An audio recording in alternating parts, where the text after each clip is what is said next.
తెలంగాణ వ్యాప్తంగా పంచాయతీ ఎన్నికల కోలాహలం కొనసాగుతుంది. కానీ నల్లమల అడవుల్లోని ఆ 5 ఊళ్లలో మాత్రం ఎన్నికల సందడి లేదు.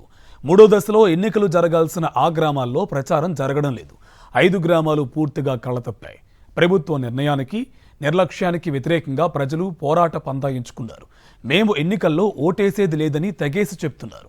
నాగర్ కర్నూలు జిల్లా ఆమ్రాబాద్ మండలంలోని ఆ 5 గ్రామ పంచాయతీల సమస్య ఏంటి? ఎన్నికలు బహిష్కరించడానికి కారణమేంటి? ఆ 5 సాక్షి టీవీ ప్రత్యేక కథనం.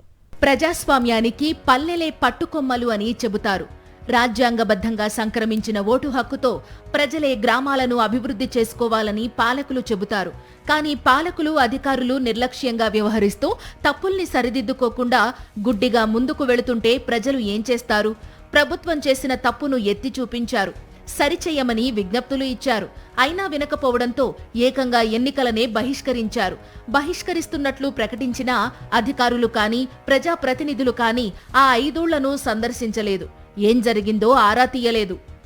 నల్లమల అడవుల్లోని నాగర్ కర్నూలు జిల్లా ఆమ్రాబాద్ మండలంలో ఉన్న 5 గ్రామ పంచాయతీలను ఎస్టీలకు రిజర్వ్ చేశారు. ఏజెన్సీ ప్రాంతంలో ఉన్నాయి కనుక వాస్తవాలను పరిగణనలోకి తీసుకోకుండా ఏకపక్షంగా నిర్ణయించారు. 10 ఏళ్లుగా ఇలాగే చేస్తున్నారు. ఒక్క ఎస్టీ కుటుంబం కూడా లేని గ్రామాలను ఎస్టీలకు రిజర్వ్ చేయడంతో అక్కడ సర్పంచ్ పదవికి నామినేషన్ వేసే దిక్కు లేకుండా పోయింది. ఈ విషయాన్ని 5 గ్రామాల ప్రజలు జిల్లా కలెక్టర్ దృష్టికి తీసుకెళ్లారు. హైకోర్టుకు కూడా వెళ్లారు. ఎక్కడా న్యాయం జరగలేదు. ఇక చేసేది లేక ఎన్నికలను బహిష్కరిస్తున్నట్లు ప్రకటించారు. ఆమ్రాబాద్ మండలంలోని 20 పంచాయతీలకు గాను 1 జనరల్ కు కేటాయించి మిగిలిన 19 పంచాయతీలను ఎస్టీలకు రిజర్వ్ చేశారు.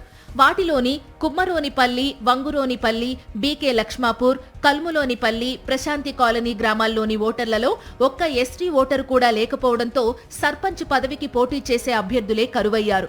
ఒక్కో పంచాయతీలోని 8 వార్డుల్లో 4 ఎస్టీలకు, 4 వార్డులు జనరల్ కు కేటాయించారు. ఏజెన్సీ ఏరియాలో ఉన్నాయనే ఒకే కారణంతో తమ గ్రామాలను ఎస్టీలకు రిజర్వ్ చేయడం కరెక్ట్ కాదని గ్రామస్తులు అంటున్నారు. ముందు జరిగే కార్యక్రమాలకు మా వంతు కూడా మా గ్రామ పంచాయతీ నుండి ప్రతి ఒక్కరం మేము అందరం ఏకతాటిగా ఉండి గ్రామ ప్రజలందరం కలిసి హైకోర్టును ఆశ్రయించి మా యొక్క గ్రామానికి సర్పంచ్ కోసం మేము పోరాడతామని గ్రామ ప్రజల తరపున అందరి తరపున నేను తెలియజేస్తున్నాను. మాకు దగ్గర 50 ఏళ్ల సందు కూడా ఇక్కడ ఎస్టీ అంటే ఎవరు లేరు. అయినా ఎస్టీకి ఇచ్చారు సార్ సర్పంచ్గా. అది మేము వద్దనుకుంటున్నాం సార్.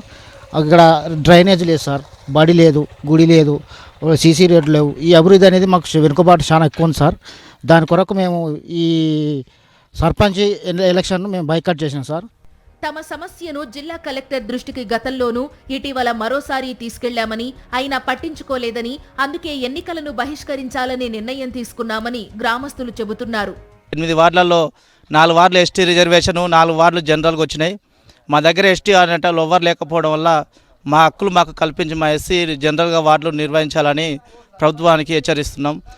ఈ గత 20 సంవత్సరాల నుంచి కూడా ఇక్కడ ఎస్టీ అనే వాళ్ళు పుట్టలేదు, ఇక్కడ ఉండలేదు, కనీసం ఆనవాయితీగా కూడా ఎవరు వచ్చి వెళ్ళిపోలేదు. ఇదే విషయాన్ని ఇంతకుముందు మేము ఒక 5 లేదా 10 సంవత్సరాల క్రితము జిల్లా కలెక్టర్ దగ్గరికి వెళ్ళి ఒక లేఖ రూపంలో పిటిషన్ ఇవ్వడం కూడా జరిగింది. ఈ పిటిషన్ ఇచ్చిన తర్వాత కూడా మరలా ఆ కలెక్టర్ గారు స్పందించకుండా సేమ్ రిపీట్గా అదే ఎస్టీ రిజర్వేషన్ కూడా మళ్ళీ మా గ్రామ పంచాయతీ కూడా వేయించడం జరిగింది. అయినా సరే మేము మళ్ళీ ఒక 10 రోజుల క్రితమే హైకోర్టులో కూడా పిటిషన్ ఇచ్చాము. ఈ హైకోర్టులో పిటిషన్ ఇచ్చిన తర్వాత కూడా ఇంతవరకు ఎంక్వైరీకి కానీ ఇక్కడ ఉన్నటువంటి సమాచారం తెలుసుకోవడానికి కానీ ఏ ఒక్కరు రాకపోవడం అనేది చాలా బాధాకరమైన విషయమని ఈ సందర్భంగా నేను తెలియజేయడం జరుగుతుంది. ప్రభుత్వం తీసుకున్న అశాస్త్రీయ నిర్ణయం కారణంగా తమ గ్రామాలకు దశాబ్ద కాలంగా అన్యాయం జరుగుతోందని, తాము పూర్తిగా వెనకబడిపోతున్నామని 5 గ్రామాల ప్రజలు ఆందోళన వ్యక్తం చేస్తున్నారు. తమ గ్రామాలు మొదట్లో ఏజెన్సీ గెజిట్లో లేకున్నా ఎస్టీలకు రిజర్వ్ చేశారని గ్రామస్తులు ఆరోపిస్తున్నారు. అసెంబ్లీ, ఎంపీ ఎన్నికలప్పుడు ఓట్ల కోసం వచ్చే నాయకులు తమ గ్రామాలను గాలికి వదిలేశారని ఆవేదన వ్యక్తం చేస్తున్నారు. ఇప్పటికైనా తమ గ్రామాల్లో రిజర్వేషన్లు సవరించి మెజారిటీ వర్గం పోటీ చేసే విధంగా నిర్ణయించాలని, లేదంటే తమ పోరాటాన్ని ఉధృతం చేస్తామని హెచ్చరిస్తున్నారు.